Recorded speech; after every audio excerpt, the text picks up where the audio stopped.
சங்கீதம் 42 அதிகாரம் 6 வசனத்தை வாசிக்க கேட்போம்.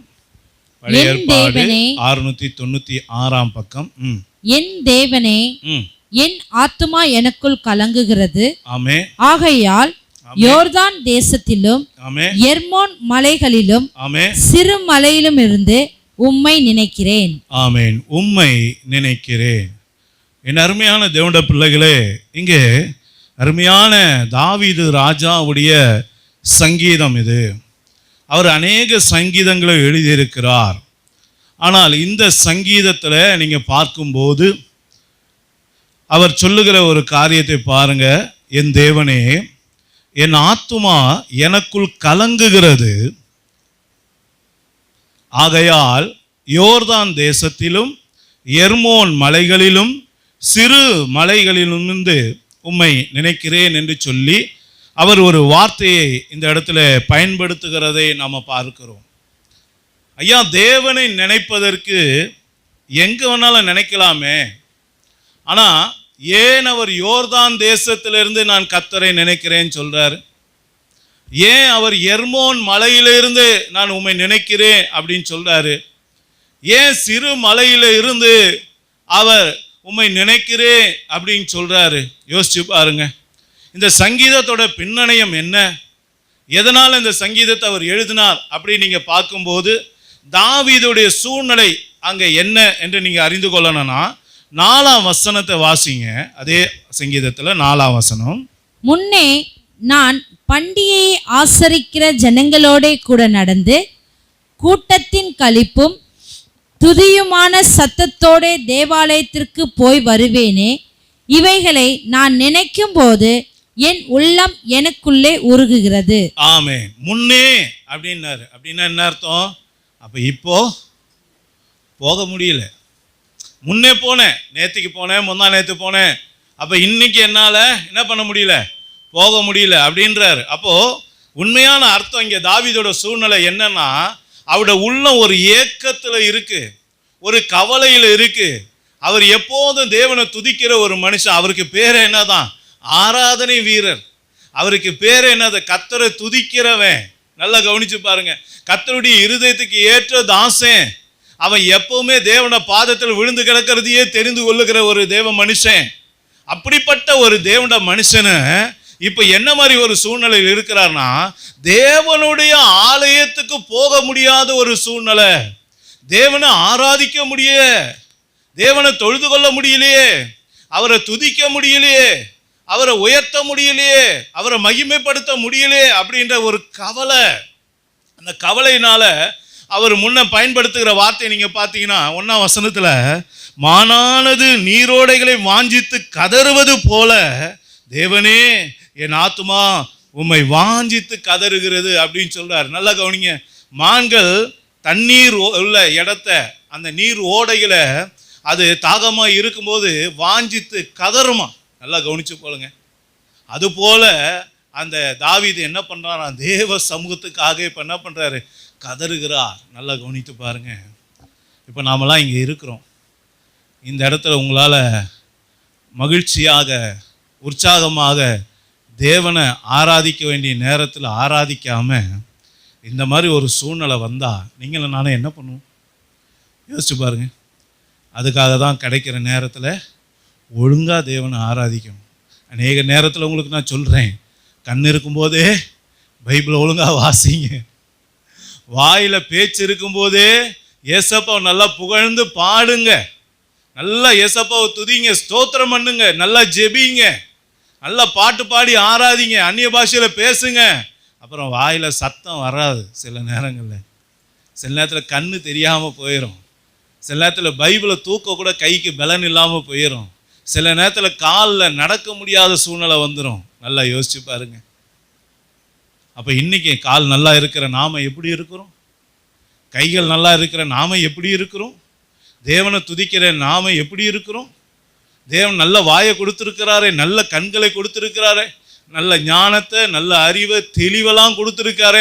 ஆனால் அதெல்லாம் கர்த்தருக்காக நாம் எதையும் பயன்படுத்தாம சும்மா இஷ்டம் போல நம்முடைய வாழ்க்கையை வாழ்ந்துட்டு நான் கர்த்தரை ஆராதிச்சேன்னு சொல்கிறது எவ்வளோ பெரிய பொய், எவ்வளோ பெரிய ஏமாற்றுகிற காரியம், யோசிச்சு பாருங்க. ஆனால் இங்கே உண்மையிலே இவன் ஆராதிச்சவன், உண்மையிலே தேவனை துதிக்கிறவன், உண்மையிலே தேவனோட பாதத்தில் காத்து வைக்கிறவன், அவனுடைய கதறுதலுக்கும் இன்னைக்கு நம்முடைய கதறலுக்கும் எந்த கதறல் ஆண்டவர் கேட்பாரு? யோசிச்சு பாருங்க. ஒரு உண்மையா ஒரு தேவ மனுஷன் கதறதுக்கும் உண்மை இல்லாத ஒரு மனுஷன் கதறுவதுக்கும் தேவன் வித்தியாசத்தை பார்ப்பாரா பார்க்க மாட்டாரா? யோசிச்சு பாருங்க ஐயா. புத்தியுள்ள கன்னிகைக்கும் புத்தி இல்லாத கன்னிகையும் வேத வசனம் காட்டி கொடுக்கிறது. எனக்கு ஊழியம் செய்கிறவனுக்கும் எனக்கு ஊழியம் செய்யாதவனுக்கும் உள்ள வித்தியாசத்தை காட்டுவேன்னு சொல்றாரு. நல்லா கவனிச்சு பாருங்க. ஆடுகளுக்கும் ஆட்டுக்கும் நான் என்ன பண்ணுவேன்? வித்தியாசத்தை காட்டுவேன்னு சொல்றாரு. அப்போ எவ்வளோ விஷயம் இருக்கு பாருங்க. அன்னைக்கு எகிப்தியருக்கும் இஸ்ரவேலருக்கும் கர்த்தர் வித்தியாசத்தை உண்டு பண்ணார். இன்னைக்கு ஒருவேளை நம்ம கிட்ட இப்படி பண்ணாருன்னா நம்ம தாக்கு பிடிப்போமா? யோசிச்சு பாருங்க. இன்னைக்கு நமக்கு ஒரு வேளை ஏதோ ஒரு சூழ்நிலையில் தேவனை ஆராதிக்க வர முடியலன்னா இந்த சிந்தை நம்மக்கிட்ட இருக்கா? யோசிச்சு பாருங்க. ஐயோ இன்னைக்கு என்னால் போக முடியலையே, இன்னைக்கு நான் காய்ச்சலில் படுத்துக்கிட்டு இருக்கேனே, இன்னைக்கு ஆண்டவரை சபைக்கு போக முடியல, ஆண்டவரை ஆராதிக்க முடியல, ஆண்டவரை தொழுது கொள்ள முடியல. எல்லா ஜனங்களும் மன உற்சாகமாக போய் தேவனை துதிப்பாங்களே, தேவனை ஆராதிப்பாங்களே, தேவனோட சமூகத்தில் களி கூறுவாங்களே, அவரை முகமுகமாய் பார்ப்பாங்களே, இந்த பாக்கியம் இன்னைக்கு எனக்கு கிடைக்காம போய்விட்டதேன்னு சொல்லி என்னைக்காச்சும் நமக்குள்ள அந்த ஏக்கம் இருக்கா? யோசிச்சு பாருங்க. அந்த ஏக்கம் இருந்தால் தான் உண்மையிலேயே நாம் தேவனோட பிள்ளைங்க. அந்த ஏக்கம் இல்லை, தேவ சமூகத்தை குறித்து ஒரு கரிசனை இல்லை, ஒரு வாஞ்சை இல்லை, ஒரு தாகம் இல்லை, நாம் ஒரு சாதாரண வாழ்க்கை வாழ்கிறோன்னா ஒன்று நல்லா புரிந்து கொள்ளுங்க, நமக்கும் தேவனுக்கும் என்ன இருக்குது? பெரிய இடைவேளை இருக்குது. நம்ம ஏசப்பாவை காட்டிலும், ஏசப்பாவுடைய சமூகத்தை காட்டிலும், தேவனை ஆராதிப்பதை காட்டிலும் வேற ஏதோ பிரியமாக இருக்குன்னு அர்த்தம், வேற ஏதோ நமக்கு இஷ்டமாக இருக்குன்னு அர்த்தம். யோசிச்சு பாருங்க. நம்மளை நாம் என்ன பண்ணணும்? பரிசோதித்து பார்க்கணும். இதுதான் கர்த்தர் நமக்கு சொல்லி கொடுக்குறா. அப்போ தேவனோட பிள்ளை எந்த சூழ்நிலையிலையும் தேவ சமூகத்தை விட்டு விலக மாட்டான். ஆனால் இவனுக்கு இங்கே என்ன மாதிரி ஒரு சூழ்நிலை இருக்குது? அங்கே சவுல் என்கிறவன் இவன் எப்போ என் கையில் மாட்டுவான், இவனை எப்போ கொலை செய்வேன்னு சொல்லி காத்து கொண்டு இருக்கிறான். இப்படிப்பட்ட சூழ்நிலையில் இருக்கிற ஒரு மனுஷனுடைய வாழ்க்கைக்கும் சூழ்நிலை சாதகமாக இருந்து சபைக்கு போக முடியல, சூழ்நிலை சாதகமாக இருந்து தேவனை தொழுது கொள்ள போக முடியல, சூழ்நிலை சாதகமாக இருந்து தேவனை ஆராதிக்க வர முடியலன்னா அந்த மனுஷனை பார்ப்பாரா அவனை பார்ப்பாரா ஆண்டவர்? யோசிச்சு பாருங்க. யோசிச்சு பாருங்க. இன்னைக்கு நாமளே இடத்தட்டில் வச்சு பாருங்க, இந்த தாவீதையும் நம்மையும் வச்சு பாருங்க. அவன் சூழ்நிலை எனக்கு வாய்ப்பு கிடைச்சிருந்தா நான் போயிருப்பேன்னு சொல்றான். யோசிச்சு பாருங்க. அப்போ இன்னைக்கு அருமையான தேவனுடைய பிள்ளைகளே, இதுதான் தாவீதோட நிலைமை. ஆனால் அந்த சூழ்நிலையிலும் மத்தியிலும் ஓடிக்கொண்டு இருக்கிற சூழ்நிலை, கண்ணீர் விட்டு கொண்டு இருக்கிற சூழ்நிலை, அலைந்து திரிகிற சூழ்நிலை, நாயை போல ஓடிக்கிட்டே இருக்கான். தேசத்தை விட்டு தேசம், இந்த தேசத்துக்கு போனால் அங்கே சில பேர் அவனுக்கு விரோதமாக குழி பறிக்கிறாங்க, சரி அங்கேருந்து இந்த மலைக்கு போனால் அங்கே சில பேர் எதிராக வராங்க. இப்படி அலைந்து திரிகிற வாழ்க்கை, எப்போதும் ஜீவனை அப்படியே கையில் பிடிச்சிக்கிட்டு எப்போ நான் சாவணும் தெரியாம ஓடிக்கொண்டு இருக்கிற வாழ்க்கை இருந்தால் கூட என் அருமையான தேவனுடைய பிள்ளைகளே, வசனம் சொல்லுது அவனுக்குள்ள தேவனை ஆராதிக்கிறது மேலே, தேவனை தேடுகிறது மேலே, தேவ சமூகத்துக்கு மேலே ஒரு பெரிய ஒரு வாஞ்ச தாகம் இருக்குன்னா இன்னைக்கு நாம் எப்படிப்பட்டவளா இருக்கிறோம்? யோசிச்சு பாருங்க. நம்ம இப்படியா ஓடிக்கிட்டு இருக்கோம்? என் ஜீவனை கையில் பிடிச்சிக்கிட்டு ஓடிக்கிட்டு இருக்கோமா? இல்லை நம்மளை யாரா சத்துரு அன்னைக்கு சவுல் தாவீதை வேட்டை நாயை துரத்துறது போல துரத்தினால அந்த மாதிரி நம்மளை துரத்திக்கிட்டு இருக்காங்களா? என்னங்க ஐயா, எதுவுமே துரத்தாத போதே நம்ம தேவனை தேடலைன்னா, யாரும் நம்மளை விரட்டாடிக்காத போதே நம்ம தேவனை தேடலைன்னா, விரட்டி அடிக்கிற சூழ்நிலை வந்தால் நம்ம சுயரூபம் எப்படியா இருக்கும்? யோசிச்சு பாருங்க. அந்தி கிறிஸ்து இன்னும் வெளிப்படவே இல்லை. ஆனால் அந்தி கிறிஸ்து வெளிப்படாத போதே நம்மளால கர்த்தரை துதிக்க முடியல, ஆராதிக்க முடியல, அவருக்காக எதையும் செய்ய முடியல. ஆனால் அந்தி கிறிஸ்து வெளிப்பட்டானா அப்போ தேவனுடைய பிள்ளைகளுடைய சூழ்நிலை எப்படி இருக்கும்? யோசிச்சு பாருங்க. அப்போ இன்னைக்கு தாவீது சொல்றான், நான் யோர்தான் தேசத்திலும் எர்மோன் மலைகளிலும் சிறு மலையிலும் இருந்து உம்மை நினைக்கிறேன் என்று சொல்லி அவன் ஏசப்பாவை நினைக்கிறதை குறித்து இந்த பகுதியில் எழுதப்பட்டிருக்கிறது. இந்த யோர்தானை குறித்து மாத்திரம் நம்ம இன்னைக்கு விவரமாக நம்ம பார்ப்போம். இந்த யோர்தான் என்ற அந்த வார்த்தைக்கு அர்த்தம் என்னவென்றால் இறங்குகிறவர் என்று அர்த்தம். என்னது? இறங்குகிறவர். யோர்தான்னா என்ன அர்த்தம், மீனிங்கு? இறங்குகிறவர். அப்ப நல்லா கவனிச்சு பாருங்க, யோர்தான் தேசத்துல நான் உம்மை நினைக்கிறேன் அப்படி சொல்லி தாவீது சொல்றானா, அவன் யோர்தான் தேசத்துல இருந்து ஏசப்பாவை என்னவா நினைக்கிறான்? எனக்கு இறங்குகிறவரே அப்படின்னு சொல்லி அவர் என்ன பண்றான்? ஆண்டவரை நோக்கி பார்க்கிறான். ஏன் இறங்குகிறவரை அங்க நோக்கி பார்க்கிறான்? ஏன் இறங்குகிறவரை நினைக்கிறான்? யோசிச்சு பாருங்க. நம்ம கிட்ட அவரை குறித்து நினைக்கிற நினைவு இருக்கா? இஸ்ரவேலே இவைகளை நினை என்று சொல்லி ஆண்டவர் சொன்னாரு சில காரியங்களை. அதெல்லாம் நம்ம நினைவு கூறுறோமா? யோசிச்சு பாருங்க. ஆனா இவன் யோர்தான் தேசத்துல அவன் என்ன பண்றான்? இறங்குகிறவரை அவன் நினைவு கூறுகிற ஒரு மனுஷனா இருந்தான். ஏன் அந்த இறங்குகிறவரை அவன் நோக்கி பார்க்கிறான், இறங்குகிறவரை நினைக்கிறான்? அந்த இறங்குகிறவர் இவனுடைய வாழ்க்கையில என்ன செய்தார் அப்படி நீங்க பார்த்தீங்கன்னா, மத்தேயு 3ஆம் அதிகாரம் 6ஆம் வசனத்தை வாசிங்க. தங்கள் பாவங்களை அறிக்கையிட்டு யோர்தான் நதியில் அவனால் ஞானஸ்நானம் பெற்றார்கள். ஆமென். என்னது? தங்கள் பாவங்களை அறிக்கையிட்டு யோர்தான் நதியில் அவனால் ஞானஸ்நானம் பெற்றார்கள். அப்ப யோர்தான் நதி, அங்க வசனம் சொல்லுது யோர்தான் இறங்குகிறவர். அந்த இறங்குகிறவர் என் வாழ்க்கையில என்னையா பண்ணாரு அப்படின்னு தாவீது சொல்றான். என்ன சொன்னாரு? என் பாவங்களெல்லாம் அவர் கழுவினார் ஐயா. அதை நான் நினைச்சு பார்க்கிறேன்.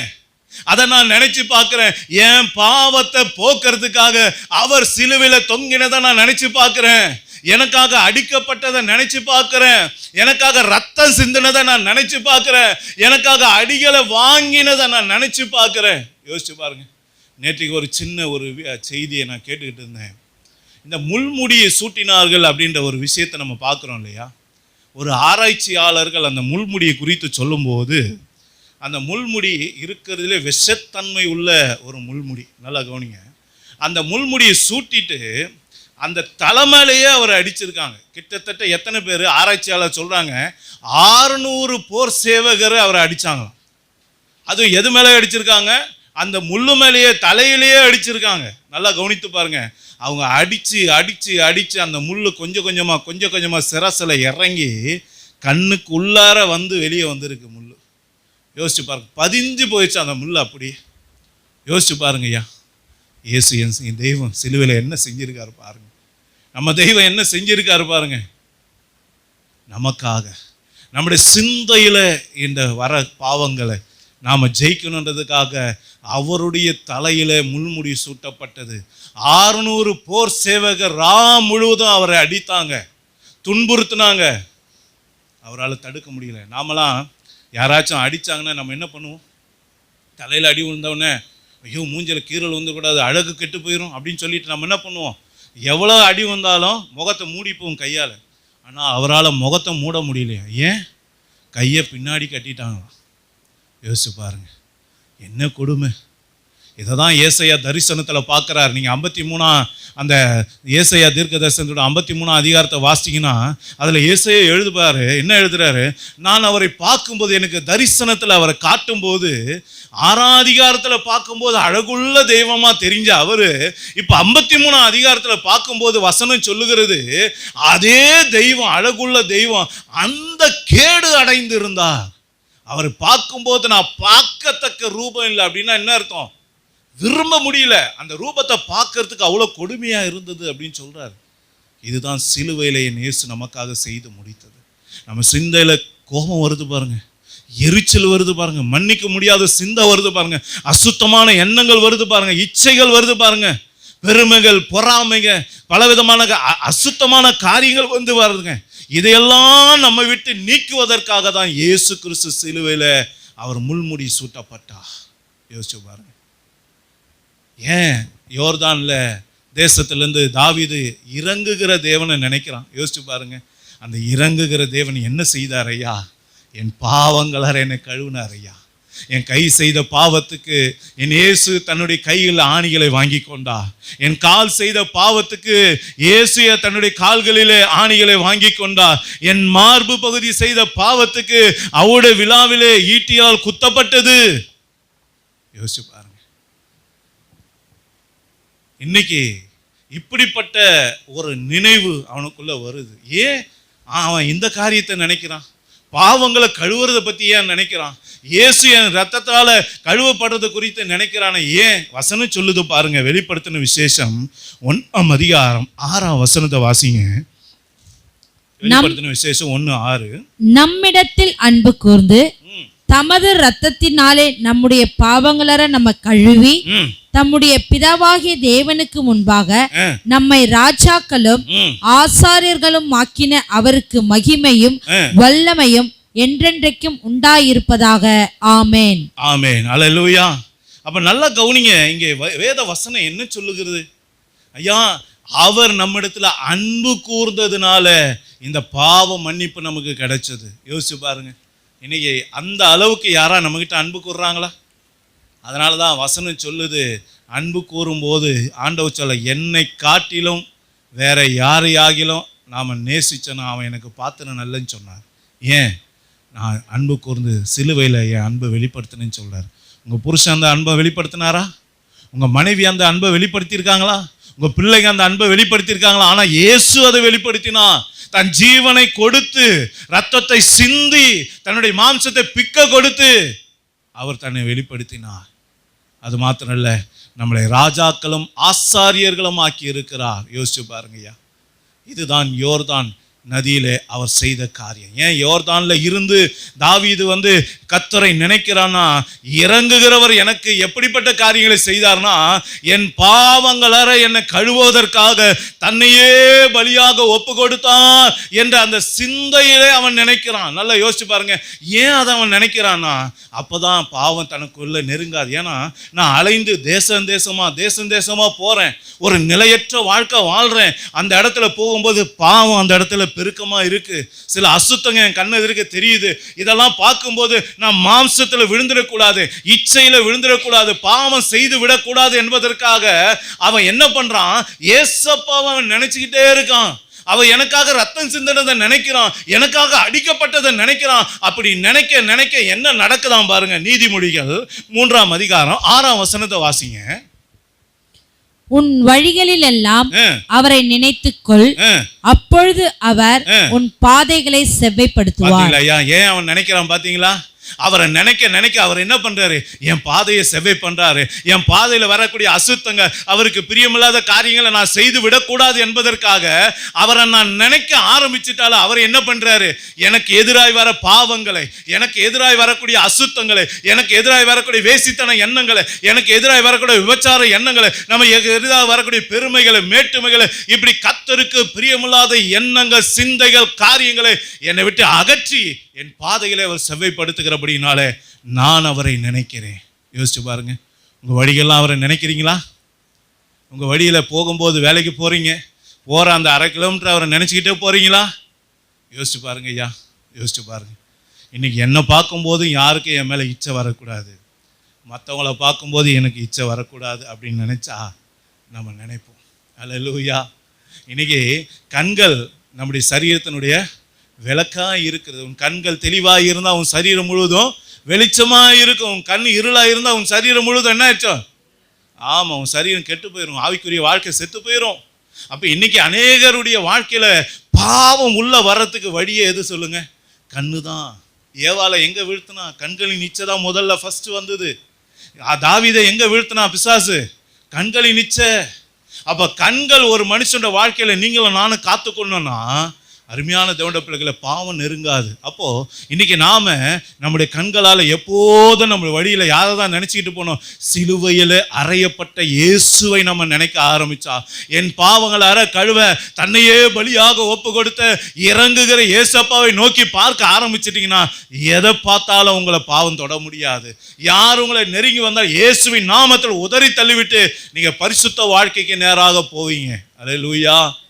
அப்போ இன்னைக்கு ஏன் தாவீது யோர்தான் தேசத்திலிருந்து ஏசப்பாவை நினைக்கிறேன்னா, முதலாவதாக யோர்தான் தேசம் எதற்கு அடையாளமாக இருக்கிறது?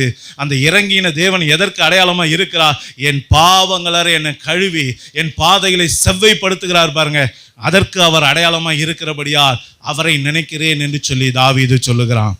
இரண்டாவதாக வசனம் சொல்லுகிறது, வாசிப்போம். யோசுவா 3ஆம் அதிகாரம் 13, 14 வசனத்தை வாசிங்க. சம்பவிப்பது என்னவென்றால், ஆமென், சர்வ பூமிக்கும் ஆண்டவராகிய கர்த்தரின் பெட்டியை சுமக்கிற ஆசாரியர்களின் உள்ளங்கால்கள் யோர்தானின் தண்ணீரிலே பட்ட மாத்திரத்தில் மேலே இருந்து ஓடி வருகிற யோர்தானின் தண்ணீர் ஓடாமல் ஒரு குவியலாக நிற்கும் என்றான். ஜனங்கள் யோர்தானை கடந்து போக தங்கள் கூடாரங்களிலிருந்து புறப்பட்டார்கள். ஆசாரியர்கள் உடன்படிக்கை பெட்டியை ஜனங்களுக்கு முன்னே சுமந்து கொண்டு போய் யோர்தான் மட்டும் வந்தார்கள். போதும். 4ஆம் வசனத்தை வாசிங்க. இப்ப கூட 4ஆம் வசனம். உங்களுக்கும் அதற்கும் இடையிலே 2000 முழ தூரமான இடம் இருக்க வேண்டும். நீங்கள் நடக்க வேண்டிய வழியை அறியும்படிக்கு அதற்கு சமீபமாய் வராதிருப்பீர்களாக. நல்லா கவனிங்க. இங்கே ஒரு வார்த்தை சொல்லப்பட்டிருக்கு. இரண்டாவதாக ஏன் யோர்தானை தாவீது நினைவு கூறுகிறான் அப்படின்னா, இப்போ என் வாழ்க்கையில நிலையற்ற ஒரு சூழ்நிலை, எங்க போறது தெரியல, எங்க என் வாழ்க்கை நடத்த போறேன்னு தெரியல, என் எதிர்காலம் எப்படி முடிய போகுது தெரியல, எங்க தங்கணும், எந்த இடத்துல நான் வாசம் பண்ணணும்னு தெரியல. இப்படிப்பட்ட ஒரு இக்கட்டான ஒரு சூழ்நிலை மத்தியில் இருக்கிற தாவீது யோர்தானை எதற்காக நினைச்சான்னா, வசனம் சொல்லுகிறது பாருங்க, யோர்தான் நதியிலே தேவனுடைய பிள்ளைகள் கால் வைக்கும் போது அந்த யோர்தான் நதி அப்படியே என்ன ஆயிடுச்சு, இரண்டாக பிரிந்து குவியலாக நின்று போனது. எதற்காக? அதை தான் 4ஆம் வசனம் சொல்லுது பாருங்க, நாம் நடக்க வேண்டிய வழியை நமக்கு காட்டுகிற தேவனவர். அப்போ இரண்டாவதாக என் அருமையான தேவனுடைய பிள்ளைகளே, யோர்தானை அவன் நினைக்க காரணம் என்ன? இந்த யோர்தான் எனக்கு வழிகாட்டும். அந்த இறங்குகிற என் இயேசு கிறிஸ்து, என் ஆண்டவராகிய இயேசு கிறிஸ்து, அந்த யோர்தானுக்கு அடையாளமா இருக்கிற என் இயேசு கிறிஸ்து எனக்கு என்ன பண்ணுவார்? எனக்கு வழியே காட்டுவார். நடக்க முடியாத வழியில நான் எந்த பக்கம் போறது தெரியல, எந்த வாழ்க்கையை தேர்வு செய்யறது தெரியல, எந்த வேலையை தேர்வு செய்யறது தெரியல, எந்த வீட்டுக்கு போவது தெரியல, எந்த ஊர்ல போய் நான் இருப்பதுன்னு தெரியல அப்படின்னு திக்கற்ற நிலையில இருக்கிற, வழி தெரியாம திகைத்து போய் இருக்கிற வேலையில வழிகாட்டுகிற தெய்வம் தான் அந்த இறங்குகிற தேவன். அல்லேலூயா. அதனாலதான் அவன் நினைச்சு பார்க்கிறான். மூன்றாவதாக அதே 4ஆம் வசனத்தை திரும்ப வாசிங்க. உங்களுக்கும் அதற்கும் இடையிலே 2000 முழ தூரமான இடம் இருக்க வேண்டும். நீங்கள் நடக்க வேண்டிய வழியை அறியும்படிக்கு அதற்கு சமீபமாய் வராதிருப்பீர்களாக. இதற்கு முன்னே நீங்கள் ஒருபோதும் இந்த வழியாய் நடந்து போகவில்லை என்று சொல்லி கட்டளையிட்டார்கள். ஆமா, நல்ல கவனிங்க. இங்க 2 காரியம் சொல்லப்பட்டிருக்கு. ஒண்ணு, நடக்க வேண்டிய வழியை பத்தி சொல்லப்பட்டிருக்கு. இரண்டாவதாக, இதுவரைக்கும் நீ அந்த வழியில போனதில்லை. என்னது? இதுவரைக்கும் நீ அந்த வழியில போனதே கிடையாது. அப்படின்னா ஏசப்பா என்ன செய்யறாரு? புது வழியை தொடங்குறாரு. அல்லேலூயா. எப்பவுமே ரொட்டீனா போற ஒரு பாதை இருக்கும், இல்லைன்னு சொல்லல. ஆனா ஏசப்பா அவருடைய பிள்ளைகளுக்காக, அவரை நினைக்கிற பிள்ளைகளுக்காக அவரை என்ன பண்றாராம்? சில நேரங்கள்ல புதிய பாதைகளை உருவாக்கி தருவார். வழியே இல்லாத இடத்துல வழிகளை திறந்து கொடுப்பார். வாசலே இல்லாத இடத்துல வாசலை திறந்து கொடுப்பார். அடைக்கப்பட்ட காரியங்களை திறந்து கொடுப்பார். இதுதான் வேத வசனம் சொல்லுகிறது. இஸ்ரவேல் ஜனங்கள் எகிப்திலிருந்து புறப்பட்டு வந்த போது இந்த பக்கம் பார்த்தா செங்கடல், இந்த பக்கம் பார்த்தா பார்வோனின் சேனைகள், தப்பிக்கிறதுக்கு வழியே இல்லாத போது என் அருமையான தேவனுடைய பிள்ளைகளை, அங்கே மோசேயை கொண்டு ஆண்டவர் என்ன பண்ணாரு? ஒரு புது வழியை உருவாக்கினார். என்ன பண்ணாரு? செங்கடலையே 2ஆ பிளந்து விட்டாரு. 2ஆ பிளந்துட்டு நடக்கவே முடியாத செங்கடலை இப்ப ஜனங்க என்ன பண்றாங்க? அழகா தப்பிச்சு போகும்படியா ஒரு புது வழியை உண்டாக்குனாங்க. அது போல என் அருமையான தேவனுடைய பிள்ளைகளே, உன் வாழ்க்கையில அநேக பிரச்சனைகள் வந்து உனக்கு வழி தெரியாம இருக்கலாம், எந்த பாதையில போறது தெரியாம இருக்கலாம், எப்படிப்பட்ட முடிவை எடுக்கிறது தெரியாம இருக்கலாம். ஆனா இன்னைக்கு கர்த்தர் சொல்லி கொடுக்கிறார், என் மகனே, என் மகளே, நீ யோர்தான் ஆகிய என்னை நினைக்கும் போது, இறங்குகிறவளாகிய என்னை நினைவு கூறும் போது, நான் உனக்காக புதிய வழிகளை உருவாக்கி கொடுப்பேன் என்று சொல்லி கர்த்தர் நமக்கு ஒரு பெரிய வாக்குத்தத்தத்தை கொடுக்கிறார். அல்லேலூயா, அல்லேலூயா. நீங்க அவரை நினைக்கிறீங்களா? அப்ப இன்னைக்கு உங்களுக்கு தான் புதிய வாக்குத்தத்தம், புதிய வாசல் உங்களுக்கு தான், புதிய பாதை உங்களுக்கு தான். அல்லேலூயா. ஆமா. 4வது ஒரு காரியத்தை பாருங்க. அதே அதிகாரத்துல 5ஆம் வசனத்தை வாசிங்க. யோசுவா ஜனங்களை நோக்கி, உங்களை பரிசுத்தம் பண்ணிக்கொள்ளுங்கள், நாளைக்கு கர்த்தர் உங்கள் நடுவில் அற்புதங்களை செய்வார் என்றான். ஆமா, நல்ல கவனிங்க. 4ஆவதாக வசனம் சொல்லுகிறது, யோர்தான் இறங்குகிற அந்த தெய்வம் என்ன பண்ணுவார்? என் வாழ்க்கையில அவர் அற்புதங்களை செய்வார். எங்க செய்வார்? யோர்தானிலே செய்வார். அப்படின்னா என்ன அர்த்தம்? இறங்குகிற தெய்வம் எனக்கு அற்புதத்தை செய்வார் அப்படின்னு சொல்றாரு. நல்லா கவனிங்க, இந்த யோர்தான் நதிக்கும் நம்ம சின்ன பிள்ளைங்களுக்கும் ஒரு சம்பந்தம் இருக்குது. எப்படி கேட்டிங்கன்னா, சின்ன பிள்ளைங்களை எல்லாருக்கும் ஒரு கதை சொல்லி கொடுத்துருப்பாங்க. ஒரு ஆள் மரத்தை வெட்டும்போது கோடாலி நதியில் விழுந்தது அப்படின்னு சொல்லுவாங்க. அது எந்த நதினா யோர்தான் நதி தான். எந்த காலத்தில்? எலிசா வாழ்ந்த காலத்தில். அப்போ நல்லா கவனிங்க, எலிசா வாழ்ந்த காலத்தில் மரம் வெட்டும் போது அந்த கோடாரி கட்டையிலேருந்து பிடுங்கிட்டு என்ன பண்ணிருச்சு? நதியில் போய் விழுந்து போயிடுச்சு. விழுந்து போடவுடனே இவன் பதறான். அந்த வேலைக்காரன் என்ன பண்ணுறான்? நான் இதை இரவலுக்கு வாங்கிட்டு வந்தேன், அது ஓனரு என்னை கேட்பானே, நான் என்ன பண்ணுறது, அது கொடுக்க எனக்கு திராணி இல்லையே அப்படின்னு கண்ணீர் விட்டு கதறும் போது அந்த இடத்துல எலிசா தீர்க்கதரிசி இருக்கிறார். என்னடா ஆச்சுன்னு கேட்குறாரு. அவன் சொல்கிறான், நடந்த விஷயத்த உண்மையை சொல்கிறான். எந்த இடத்துலடா விழுந்ததுன்னு கேட்குறான். அப்போ அவன் ஒரு இடத்த காட்டுறான். உடனே வசனம் சொல்லுது, அவன் ஒரு கிளையை உடச்சி ஒரு மரத்துண்டை என்ன பண்ணுறான், தூக்கி அந்த இடத்துல போட்டான். இரும்பு கோடாரி என்ன ஆகிப்போச்சு? இப்போ தண்ணியில் மிதக்குது, போய் எடுத்துக்கடா அப்படின்னு சொல்கிறாரு. நல்லா கவனிங்க, இவனும் கை நீட்டி அதை எடுத்துக்கொண்டான். இதுதான் சின்ன பிள்ளைங்களுக்கு சொல்லுவாங்க, முதல்ல தங்க கோடாரி வந்தது, அப்புறம் வெள்ளி வந்தது, அப்புறம் இரும்பு வந்தது அப்படின்னு. நல்லா கவனிச்சு பாருங்க. அந்த சின்ன பிள்ளைங்களுக்கு சொல்லும்போது என்ன சொல்லுவாங்க? உண்மையை சொன்னான். கடைசியில் வந்ததா எந்தன்னும் போது முதல்ல சொன்ன அந்த தங்க கோடாரியும் வெள்ளி கோடாரியும் சேர்த்து கொடுத்துட்டு போச்சு ஏஞ்சல் அப்படின்னு சொல்லுவாங்க. நல்லா கவனிச்சு பாருங்க. இந்த கதை எங்கேருந்து உருவாச்சு? இங்கிருந்து தான் உருவாச்சு. அப்போ அற்புதங்களை செய்கிற தேவனை அவன் நினைக்கிறான். எப்படிப்பட்ட அற்புதத்தை செய்வான்? என் வாழ்க்கை எங்க தொலைஞ்சு போச்சோ, எந்த இடத்துல முழுகி போச்சோ அதே இடத்துல என் தலையை உயர்த்துகிற தெய்வம், அதே இடத்துல என் வாழ்க்கையில அற்புதங்களை செய்து என் தலையை நிமிர பண்ணுகிற தெய்வம் அப்படின்றத அவன் நினைவு கூறுகிறான். யோசிச்சு பாருங்க. அப்போ அற்புதங்களை செய்கிற தெய்வம் எப்படிப்பட்ட அற்புதங்களை செய்வா?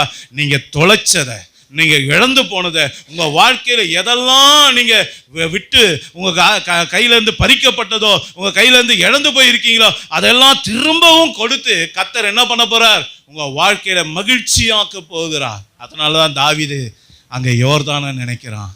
யோர்தான்ல இருந்து யாரை நினைக்கிறான்? கர்த்தரை நினைக்கிறான். யோசிச்சு பாருங்க. அப்ப இன்னைக்கு நீங்க நினைக்கிறீங்களா ஏசப்பாவை? போகும்போது வரும்போதெல்லாம் நினைக்கிறீங்களா? இரவும் பகலும் இடைவிடாமல் அவரையே நினைத்து கொண்டு இருக்கீங்களா? அப்போ இன்னைக்கு உங்களுக்கும் இந்த அற்புதம் நடக்கும். நீங்கள் தொலைந்து போனவங்க வாழ்க்கை உங்களுக்கு கிடைக்கும். நீங்கள் தொலைத்து போட்டது எதுவாக இருந்தாலும் சரி, அது கோடரியாக இருந்தால் கூட சரி, கர்த்தர் நிச்சயம் அதை உங்களுக்கு என்ன பண்ணுவார்? அதை கொடுத்து உங்களை ஆசீர்வதிப்பார். உங்கள் வாழ்க்கையில் அற்புதங்களை செய்து அவர் ஆசீர்வதிப்பார். அல்லேலூயா, அல்லேலூயா. அங்கே கானா ஒரு கல்யாணத்துக்கு ஆண்டவர் போயிருந்தார். என்ன போனார்? அங்கே என்ன நடந்தது? அவர் போனது கடைசி நாளில் போனார். முதல் நாள் விஐபிங்கெலாம் போவாங்க. அடுத்த நாள் அதோடய கொஞ்சம் தரம் தாழ்ந்த விஐபிங்கெலாம் போவாங்க. இப்படி போகும்போது கடைசி, அதாவது 6வது நாளும் 7வது நாளும் பார்த்தீங்கன்னா திராட்சை ரசம் எப்படி சாம்பார் முதல் நாள் திக்காக இருக்கும், கடைசியாக போகும்போது தண்ணி ஊற்றி கலரே சாம்பார் தானே சுடு தண்ணி தானே தெரியாது பாருங்க. அந்த மாதிரி இருக்கிற ஒரு திராட்சை ரசம் அது கூட இல்லை பார்த்துங்க, காலியாகி போச்சு. இப்போ அப்படிப்பட்ட ஒரு சூழ்நிலையில் ஏசப்பா என்ன பண்ணார்? அவரோட பிள்ளைகிட வாழ்க்கையில் அவர் அற்புதம் செய்து முதல் நாள் கொடுக்குற அந்த விவிஐபி கொடுக்குற திராட்சை ரசத்தை கொடுத்தார். அல்லேலூயா. அதுதான் அவர் செய்த முதலாம் அற்புதம் என்று வேதம் சொல்லுகிறது. அப்போ அருமையான தேவனுடைய பிள்ளைகளை, உங்களை விஐபிக்கு உரிய ட்ரீட்மெண்ட்டை கொடுக்க போகிறார். விஐபிக்கு உரிய அற்புதங்களை உங்களுக்கு செய்ய போகிறார். மேலான ஆசீர்வாதங்களை, மேலான அற்புதங்களை உங்கள் வாழ்க்கையில் செய்து அவரே மெய்யான தேவன் என்பதை அவர் நிரூபிக்கிறபடியினால என் அருமையான தேவனுடைய பிள்ளைகளை அதை தான் தாவீது என்ன பண்ணுறான்?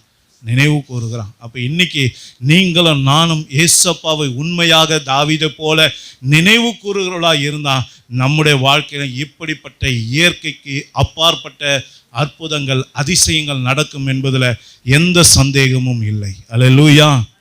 ஆமாம். அடுத்தது 5வது காரியம், 7ஆம் வசனத்தை வாசிங்க. கர்த்தர் யோசுவாவை நோக்கி, நான் மோசேயோட இருந்தது போல உன்னோடும் இருக்கிறேன் என்பதை இஸ்ரவேல் எல்லாரும் அறியும்படிக்கு இன்று அவர்கள் கண்களுக்கு முன்பாக உன்னை மேன்மைப்படுத்துவேன். ஆமா, நல்ல கவனிங்க. இந்த யோர்தான் அடுத்ததாக இறங்குகிற தேவன் என்ன செய்வாராம்? இஸ்ரவேல் ஜனங்கள் நடுவிலே நான் என்ன பண்ணுவேன்? உன்னை மேன்மைப்படுத்துவேன் அப்படின்னு சொல்றார். நல்லா கவனிங்க. யார் நடுவில்? இஸ்ரவேல் நடுவு. இஸ்ரவேல் யாரு? இதே யோசுவாவை போல தேவனை ஆராதிக்கிற ஜனங்கள் தான். நல்லா கவனிங்க.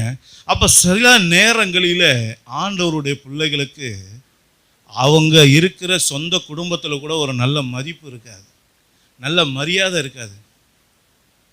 புருஷன் மதிக்க மாட்டான், பொண்டாட்டி மதிக்காது, பிள்ளைங்க மதிக்காதுங்க, இனத்தார் ஜனத்தார் மதிக்க மாட்டாங்க, ஊரார் அற்பமாக எண்ணுவாங்க. ஆனால் வசனம் சொல்லுது, ஆண்டவர் சொல்கிறாரு, இந்த ஆண்டவர் ஆராதிக்கிற பிள்ளைகள் கூட சில நேரங்களில் நம்மளை என்ன பண்ணுவாங்க, மட்டமாக அவமதிப்பாங்க. நம்மளை பார்க்கும்போது ஒரு வாரியாக பார்ப்பாங்க. ஆனால் வசனம் சொல்லுது, அந்த ஜனங்களுக்கு முன்பாக ஆண்டவர் என்ன பண்ணுவாராம், நம்மளை மேன்மைப்படுத்துவேன் என்று சொல்லுகிறார்.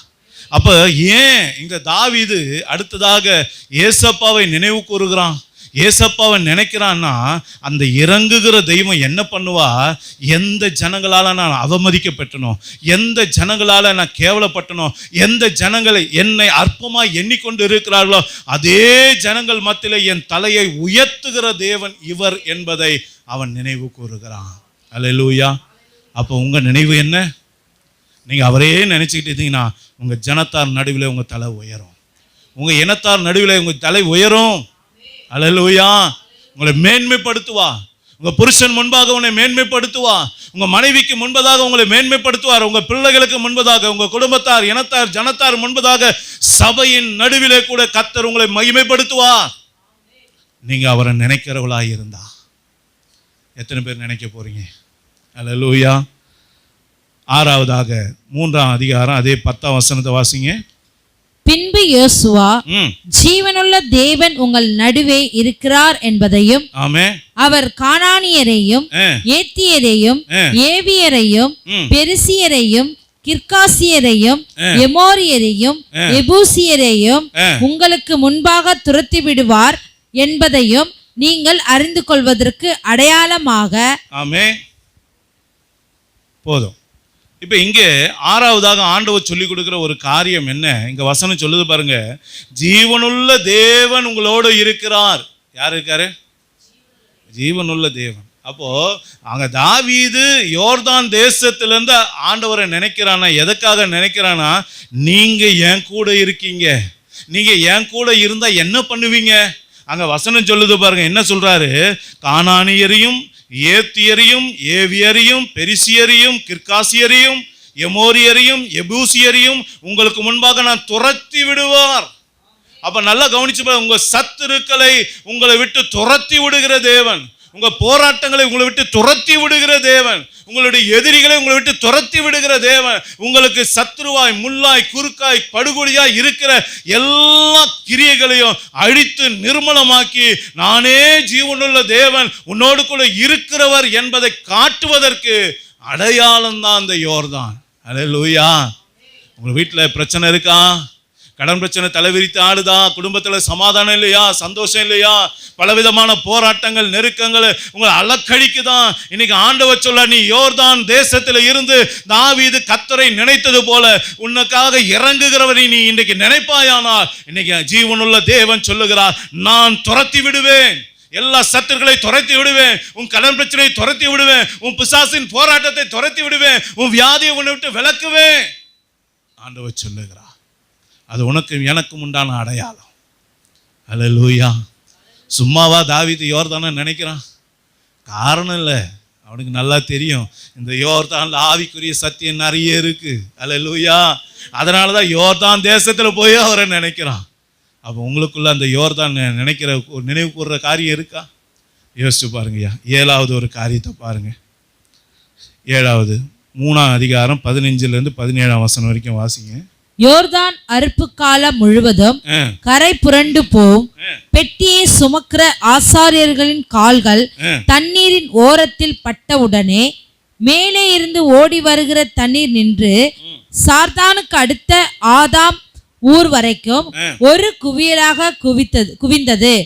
உப்பு கடல் என்னும் சமனான வெளியின் கடலுக்கு ஓடி வருகிற தண்ணீர் பிரிந்து ஓடிற்று. ஆமென். அப்பொழுது ஜனங்கள் எரிகோவுக்கு எதிரே கடந்து போனார்கள். ஆமென். சகல ஜனங்களும் யோர்தானை கடந்து தீரும் அளவும் கர்த்தருடைய உடன்படிக்கை பெட்டியை சுமக்கிற ஆசாரியர்கள் யோர்தானின் நடுவிலே தண்ணீர் இல்லாத தரையில் காலூன்றி நிற்கும் போது இஸ்ரவேலர் எல்லாரும் தண்ணீரற்ற உலர்ந்த தரை வழியாய் கடந்து போனார்கள். தண்ணீரற்ற உலர்ந்த கரை வழியாக கடந்து போனார்கள். ஆனா அதுக்கு முன்னாடி வரைக்கும் அந்த நதி எப்படி போகுமா?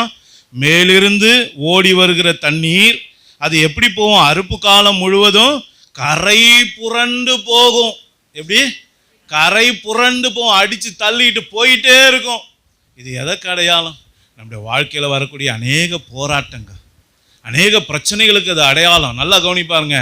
அப்படிப்பட்ட கரை புரண்டு ஓடுகிறது போல வரக்கூடிய பிரச்சனைகள் எல்லாம் இப்போ யோர்தானிலே என்னுடைய ஊழியக்காரனுடைய கால் பட்ட மாத்திரத்திலே, என்னுடைய சபையின் ஊழியக்காரனுடைய வார்த்தை, அவன் கையில உடன்படிக்கை பெட்டி என்கிற தேவனுடைய வார்த்தை இருக்கிறது.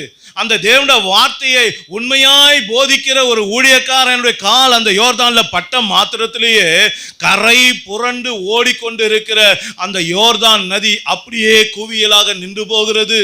கடக்கவே முடியாது, நடக்கவே முடியாது, அந்த பக்கம் கடந்து போகவே முடியாது என்ற சூழ்நிலை மாறி இப்ப அதை மிதித்து நான் உலர்ந்த தரையிலே நடந்து போகிறது போல இப்ப நான் அக்கறைக்கு போனேன் என்று சொல்லி இங்க இஸ்ரவேலருக்கு சொல்றாங்க.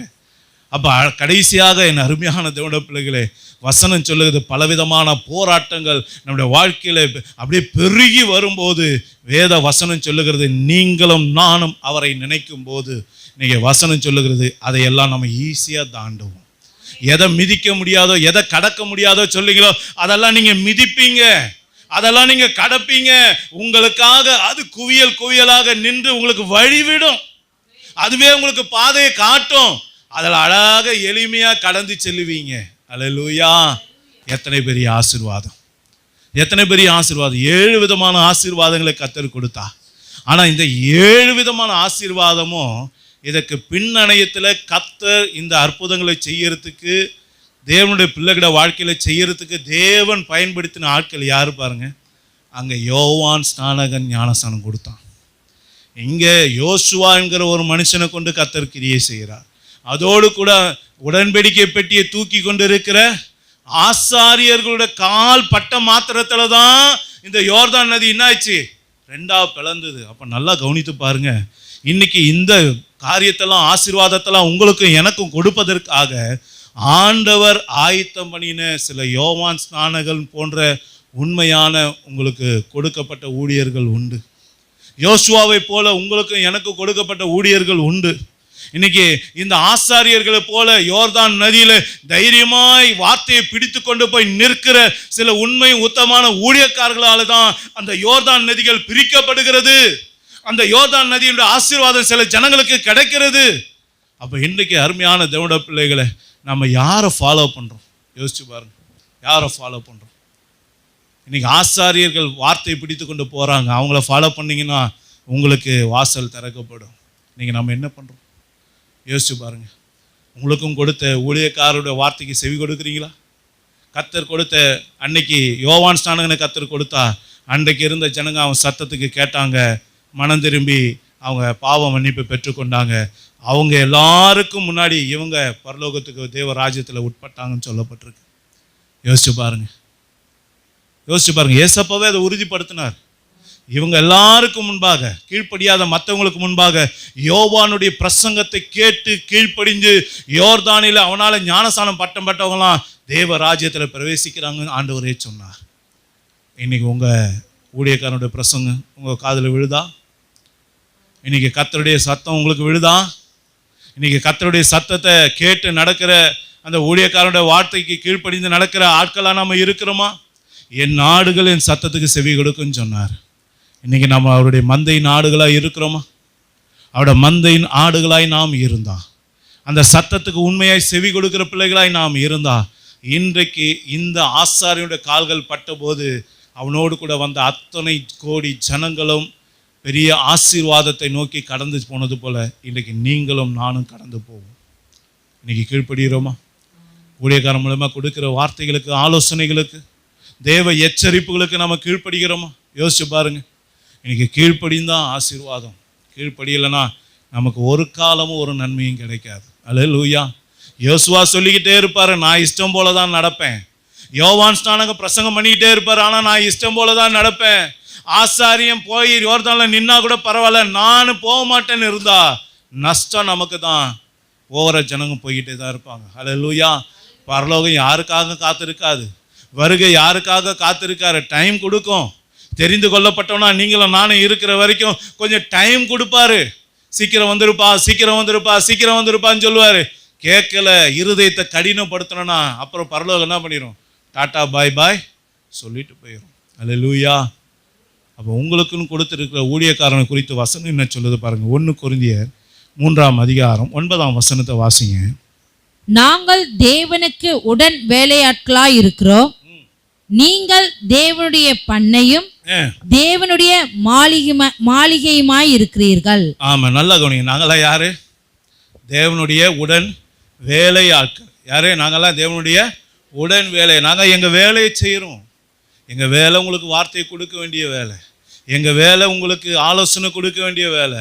எங்கள் வேலை தேவனுடைய சத்தியத்தை சத்தியமாக உங்களை போதித்து ஆண்டவரோடு இணைக்கிற வேலை, பரலோகத்துக்கு கொண்டு போகிற வழியை காட்டுகிற வேலை.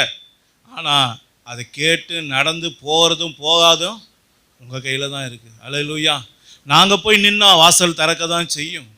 நாங்கள் போய் நிற்கும்போது சில காரியங்களை கர்த்தர் செய்ய தான் செய்வார். ஆனால் அதை பயன்படுத்திக்கிட்டு போகிற பிள்ளைங்க ஆசீர்வதிட்டு போயிட்டே இருப்பாங்க. அதை அசட்டை பண்ணுகிற பிள்ளைகளோட வாழ்க்கையில் வெறுமை தான் இருக்கும். யோசிச்சு பாருங்க. இன்னைக்கு இங்கே கொடுக்கப்படுகிற வார்த்தைக்கு உண்மையாக கீழ்ப்படுகிறோமா? யோசிச்சு பாருங்க. இன்னைக்கு நிறைய நேரங்களில் ஏன் நமக்கு வாசல் திறக்கப்படலை, ஏன் நமக்கு மேன்மை கிடைக்கல, ஏன் நம்மளுக்கு காரியங்கள் வாய்க்கலை, ஏன் நமக்கு அற்புதங்கள் நடக்கலை, அதிசயங்கள் நடக்கலை? ஏன்? உபதேசத்துக்கு நம்ம கீழ்ப்படியலை. என் உபதேசத்தினாலே நீங்கள் பரிசுத்தமானீர்களே என்று சொல்லி ஆண்டவர் சொல்றார். சத்தியத்தை அறிவீர்கள், சத்தியம்தான் உங்களை விடுதலையாக்கும். அப்போ சத்திய வசனங்களுக்கு ஒருத்தன் செவி கொடுக்கலாம், எப்படி விடுதலை வரும்? யோசிச்சு பாருங்க. தகுதியான ஆட்கள் மேலே தான் ஆண்டவர் கட்டளையிடுவார். அப்போ இன்னைக்கு நாம் எப்படி இருக்கிறோம்? யோசிச்சு பாருங்க, யோசித்து பாருங்க. எப்படி வேணாலும் போயிடலாம் நினைக்காதீங்க, போகவே முடியாது. அது பரிசுத்தர் வாழ்கிற இடம், கீழ்ப்படுகிற பிள்ளைகள் வாழ்கிற இடம். என்னது? கீழ்ப்படுகிற பிள்ளைகள் வாழ்கிற இடம். அவருடைய சத்தத்துக்கு அப்படியே அடிபணிந்து போகிற பிள்ளைகள் இருக்கிற இடம் தான் அது. அங்கே இஷ்டம் போல நடந்துட்டு போகிறதுக்கு வாய்ப்பே இல்லை. இந்த பூமியில் ஏமாத்திடலாம், மனுஷனை ஏமாத்திடலாம், அப்பா அம்மாவை ஏமாத்திடலாம், வீட்டுக்கார பொண்டாட்டி பிள்ளைகளை தாயை எல்லாரையும் ஏமாத்திடலாம், பாஸ்டரை கூட ஏமாத்திடலாம். ஆனால் இயேசு கிறிஸ்துவை ஒருத்தரை ஏமாற்ற முடியாது. யோசிச்சு பாருங்க. நீ ஏசப்பாவோட வருகை சமீபமாக இருக்கு. திரும்ப திரும்ப சொல்கிறேன், இன்னமும் உங்களோட குணங்களை மாற்றிக்கொள்ளாமல், இன்னும் நாம் நம்முடைய சுபாவங்களை மாற்றிக்கொள்ளாமல், நம்முடைய கிரியைகளை மாற்றிக்கொள்ளாமல் நம்ம பெயர் கிறிஸ்தவர்களாக இருப்போமே, ஆனால் நம்மளை போல பரிதபிக்கப்பட போகிறவங்க வேறு யாருமே கிடையாது. அல்லேலூயா. அதனால் தயவு செய்து தேவனுடைய சத்தத்துக்கு உண்மையாக செவி கொடுங்க, கீழ்ப்படிங்க. ஏசப்பாவை எப்போதும் நினைங்க, உங்கள் வழிகளெல்லாம் அவரை நினைங்க. எப்படி தாவீது யோர்தான் தேசத்தில் இருந்து அவரை நினைவு கூர்ந்தானோ, இந்த யோர்தான் எதற்கு அடையாளமாக இருக்குது? இவ்வளோ ஆசீர்வாதத்துக்கு அடையாளமாக இருக்குது. அப்போ தெய்வத்தை நினைவு கூறும்போது அந்த வார்த்தையெல்லாம் நம்முடைய வாழ்க்கையில் நிறைவேறும். ஒப்பு கொடுப்போமா? எல்லாரும் எழுப்பி நின்று கண்களை மூடி எல்லாரும் கொடுக்கப்பட்ட வார்த்தையை கொஞ்ச நேரம் மனதில் வைத்து, இன்றைக்கு என் ஏசப்பாவை நான் நினைவு கூறுகிறவனாக இருக்கிறேனா யோசித்து பாருங்க. கொடுத்த வார்த்தைக்காக ஆண்டவருக்கு நன்றி சொல்லுவோமா? எல்லாரும் எத்தனை பேருக்கு பிரயோஜனமாக இருந்தது நன்றி சொல்கிறது பார்க்கலாம். அல்லேலூயா. நன்றி ஏசப்பா, நீர் கொடுத்த வார்த்தைக்காக நன்றி ஏசப்பா, நீர் கொடுத்த வார்த்தைக்காக நன்றி ஏசப்பா, நீர் கொடுத்த வார்த்தைக்காக உமக்கு கோடான கோடி நன்றிகள் ஏசப்பா. உம்மை நினைக்கும் போது இவ்வளோ ஆசீர்வாதம் இருக்கிறதே, நினைக்கிற காரியத்தில் இவ்வளோ ஆசீர்வாதம் இருக்கிறதே. கர்த்தாவே, இதை நான் இழந்து போகக்கூடாது என்று சொல்லி யார் யாரெல்லாம் உள்ளத்திலிருந்து உம்மோடு கூட பேசிக்கொண்டு இருக்கிறார்களோ ஒரு தீர்மானம் எடுத்து, இனிமேல் என் வாழ்க்கையில் நான் எப்பொழுதும் ஏசப்பாவை நினைத்து கொண்டே இருப்பேன், அவரை துதித்து கொண்டே இருப்பேன், அவரை ஆராதித்து கொண்டே இருப்பேன். அவருடைய பிரசன்னத்தால் நிரப்பப்பட்டு கொண்டே இருப்பேன். என் கைகள் என்ன வேலை செய்தாலும், என் கால்கள் என்ன வேலை செய்தாலும் நான் ஏசப்பாவை உள்ளத்தின் ஆழத்திலிருந்து மகிமைப்படுத்தி கொண்டே இருப்பேன், அவரோடு சஞ்சரித்து கொண்டே இருப்பேன் என்று சொல்லி யார் ஒருவர் தீர்மானம் எடுக்கிறார்களோ அந்த பிள்ளைகளுடைய கண்ணீரை துடைப்பீராக, அந்த பிள்ளைகளுடைய வேதனைகளை மாற்றுவீராக. இன்னைக்கு என் வாழ்க்கையில் ஒரு அற்புதம் நடக்காதா? இன்னைக்கு என் வாழ்க்கையில் ஒரு அதிசயம் நடக்காதா? என் சிறையிருப்பு மாறாதா? என் சிறுமை மாறாதா? என் தேவைகள் சந்திக்கப்படாதா என்று சொல்லி எதிர்பார்ப்போடு சத்தத்துக்கு கேட்கும்படி வந்திருக்கிற ஒவ்வொரு பிள்ளைகளையும் கர்த்தர் நினைவு கூறுவீராக. கர்த்தாவே, இந்த யோர்தான்ல நீர் ஆயத்தம் பண்ணின அத்தனை ஆசீர்வாதங்களையும் எங்க பிள்ளைகளோட வாழ்க்கையில அப்படியே நிறைவேற்றி உங்க நாமத்தை மகிமைப்படுத்தும்படியாய் செபிக்கிறேன். தேவரே, நீர் அப்படியே செய்கிறபடியாக நமக்கு நன்றி அப்பா, நன்றி அப்பா, நன்றி அப்பா. எங்க பிள்ளைகள் எல்லாரையும் உங்களுடைய கரத்துல ஒப்பு கொடுக்கிறேன், எங்க பிள்ளைகள் எல்லாரையும் ஒப்பு கொடுக்கிறேன்ப்பா.